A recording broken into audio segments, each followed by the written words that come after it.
Why does a text over 2,000 years old still pierce through the chaos of the spring and autumn and warring states periods to inspire our thoughts on peace and wisdom today? Mozi, a treasury of ideas penned by Mozi and his disciples, not only champions ideals like universal love and non-aggression, but also blends logical reasoning with technical innovation, resembling an ancient interdisciplinary textbook. Today, let's step into the world of the Mohist school and explore how this sage in commoner's robes illuminated a turbulent era with wisdom. Mozi, the philosopher in commoner's robes. Mozi, born around 468 BCE and passing around 376 BCE, emerged at the cusp of the spring and autumn and warring states periods from humble origins, possibly as a craftsman or minor official. Unlike Confucius, who came from nobility, or Laozi, who retreated to seclusion, Mozi, a commoner, traveled across states, persuading rulers and spreading his teachings. His persona evokes Socrates of ancient Greece, a fellow commoner challenging authority through dialogue and action. In Mozi's Gongshu chapter, it's recorded that he walked the world, calluses forming on his feet, journeying to Chu to prevent its attack on Song, engaging the engineer Gongshu Ban in a simulated attack and defense debate to avert war with wit. This action over words ethos underscores the practicality of Mohist philosophy. Mozi's upbringing in a war-torn era of rival states and suffering masses shaped his unique perspective. While Confucius championed ritual and music to uphold order, and Mencius promoted benevolence to sway hearts, Mozi, rooted in the struggles of the common folk, focused on their survival. He declared, "Promote the world's benefit, eliminate its harm." This people-centric philosophy made Mohism a refreshing force in a chaotic age. Mozi was not just a thinker, but a doer. He led his disciples among the masses, teaching skills, organizing defenses, and even laboring alongside them. In Mozi's Preparing City Gates chapter, he detailed the mechanics of defensive tools, showcasing the Mohist emphasis on practical technology. This interdisciplinary mindset mirrors modern engineers who balance technical skill with social responsibility, like Bill Gates, whose foundation advances global health and education, echoing Mozi's benefit the world spirit. Mozi's commoner status lent him unique moral authority. He shunned the extravagance of the elite, often wearing coarse cloth and living simply. This wasn't mere posturing, but a lived commitment to his frugality principle. His disciples, mostly craftsmen and farmers, formed a practice-driven school, akin to modern open-source communities where members collaborate to solve problems. Mozi's story teaches us that wisdom paired with action can elevate the ordinary to the extraordinary. His life shows that determination and insight can transcend social barriers. He emphasized action over rhetoric, resonating with the later American philosopher William James's pragmatism, which holds that truth lies in practical outcomes.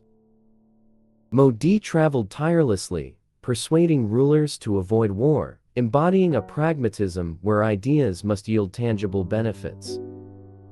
For instance, though not detailed in Mozi, records of the Grand Historian suggest he discussed governance with Yan Ying, a key minister, advocating a people-first approach that aligned with Yan's frugal policies.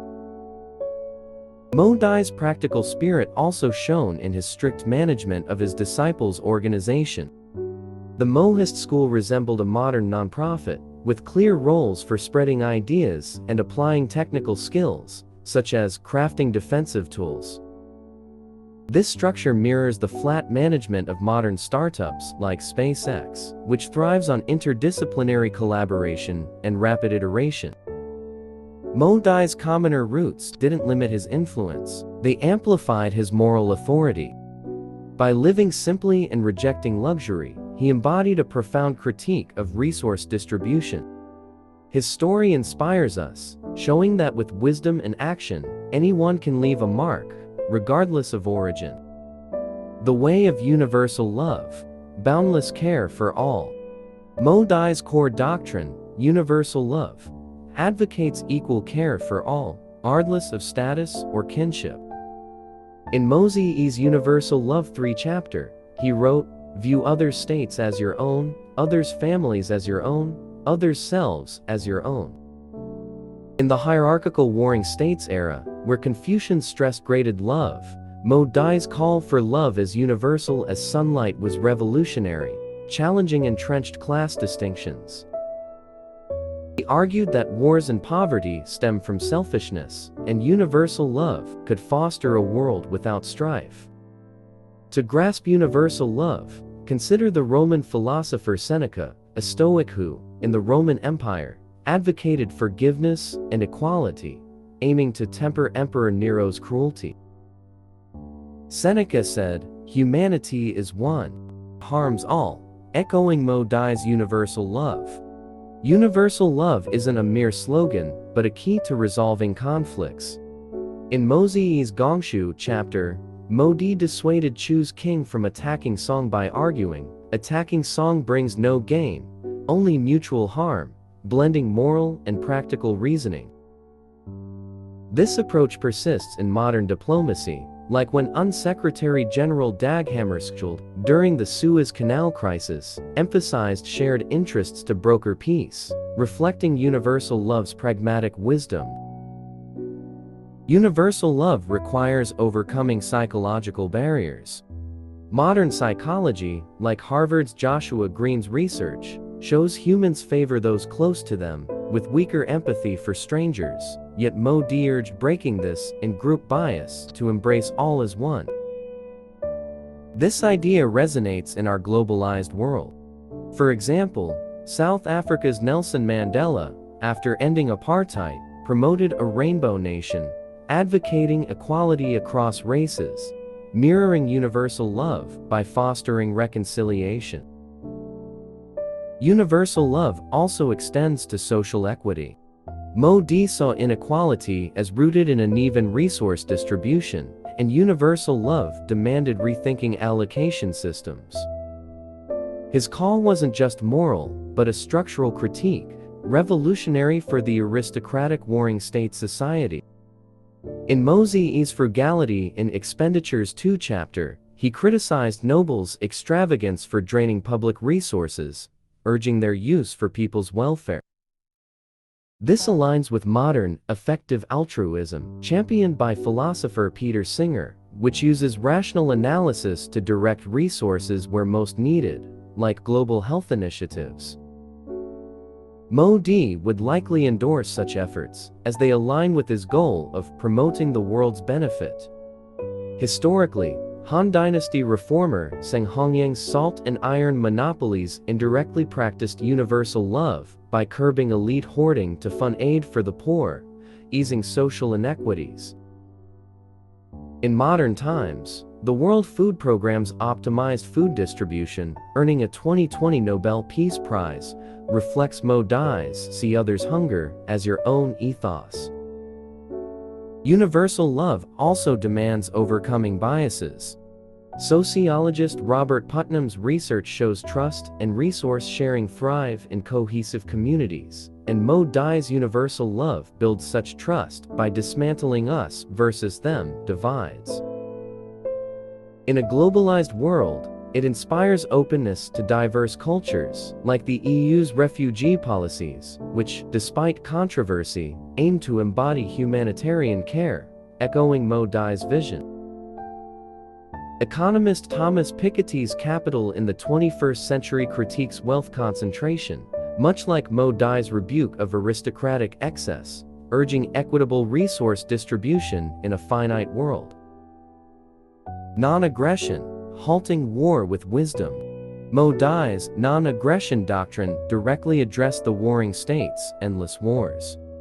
In Mozi's Non-Aggression I chapter, he stated, "Killers face death, harmers face punishment." He opposed unjust wars, not all conflict, advocating defense to preserve peace at minimal cost. The Preparing Ladders chapter details defensive tools like rolling logs and stones, showcasing Mohist military innovation. A real case is Key General Tian Dan's fire ox formation in 284 BCE, where, besieged in Jimo, he tied torches to oxen tails, routing Yan's army at night. This mirrored Mo Dai's non-aggression wisdom, outsmarting FOs with minimal force. Tian Dan also used psychological tactics, spreading rumors to sap Yan's morale, akin to Mo Dai's verbal strategies in Chu. Non-aggression resonates today. India's Mahatma Gandhi used non-violent resistance against British rule, securing independence with boycotts and marches, like his Salt March challenging British taxes, echoing Mo Dai's low-cost, high-impact approach. Gandhi said, "Non-violence is humanity's greatest weapon," aligning with Mo Dai's wisdom over force ethos. Non-aggression prompts reflection on war's costs. In Mozi's Non-Aggression 3 chapter, Modi calculated war's toll, human and material losses, showing mutual ruin. He argued wars stem from greed and injustice, soluble through moral and practical persuasion, as seen in his Chu diplomacy. Historically, warring state strategist Su Qin's vertical alliance united 6 states against Qin via diplomacy, not force, mirroring Mo Dai's approach. Modern parallels include the Marshall Plan, rebuilding post-war Europe to prevent conflict, or the Cuban Missile Crisis, where Kennedy's negotiations averted nuclear war, embodying non-aggression's wisdom. Non-aggression also highlights war's long-term costs. Modern environmental studies show wars, like Vietnam's Agent Orange, cause decades-long ecological harm, aligning with Mo Dai's harm to all critique. In today's era of nuclear and cyber warfare, non-aggression underscores dialogue's value, as economist Joseph Stiglitz's $3 trillion Iraq war cost estimate echoes Mo Dai's warnings. Frugality, wisdom and simplicity. Mo Dai's frugality doctrine opposed waste, prioritizing resources for public welfare. In Mozi's Frugality in Expenditures 2 chapter, he wrote, "The sage governs by conserving resources to care for people." He criticized lavish funerals and prolonged mourning, noting, "Extravagant burials impoverish people. Long mourning weakens them," advocating simpler rites to ease burdens. This was radical in an era where lavish rituals symbolized order. Song Dynasty's Fan Zhongyan, born poor, embodied frugality as an official, cutting government spending to fund disaster relief and education, saying, "Better I be frugal than the people suffer." His Suzhou charity estate, funded from his salary, aided the poor, reflecting Mo Dai's frugality for public good. Frugality remains relevant today. Swedish activist Greta Thunberg advocates simple living to cut carbon emissions, sparking the 2019 Fridays for Future movement, even sailing across the Atlantic to reduce her footprint, echoing Mo Dai's call for mindful resource use. Frugality involves philosophical resource allocation. Mo Dai saw waste as overconsumption, urging a balance of needs and supply. In Mozi's Against Excess chapter, he criticized luxury goods as wasteful, prioritizing agriculture and defense. This aligns with modern, circular economy models, like the Netherlands' recycling and energy plans, mirroring Mo Dai's sustainable vision. Tang Dynasty minister Wei Zheng's remonstrances to Emperor Taizong for frugal governance, redirecting funds to irrigation and relief, boosted Tang's economy, embodying Mo Dai's principles. Today, Patagonia's use of recycled materials and repair programs, led by founder Yvon Chouinard's "The greenest product is none at all" ethos, reflects Mo Dai's frugality. The minimalist movement, reducing consumption for mental and environmental health, also resonates with Mo Dai's simplicity. Management guru Peter Drucker's call for efficient resource use in the practice of management mirrors Mozi, as does Toyota's lean production minimizing waste for efficiency. Meritocracy, breaking class barriers. Mozi's meritocracy doctrine championed talent over birthright. In Mozi's Promoting the Worthy chapter, he wrote, "No office is forever noble, no person forever base." This challenged the warring states' hereditary systems, offering opportunity to the lowly. Zhao's General Lian Po, born humble, rose through military merit to become a four great generals figure.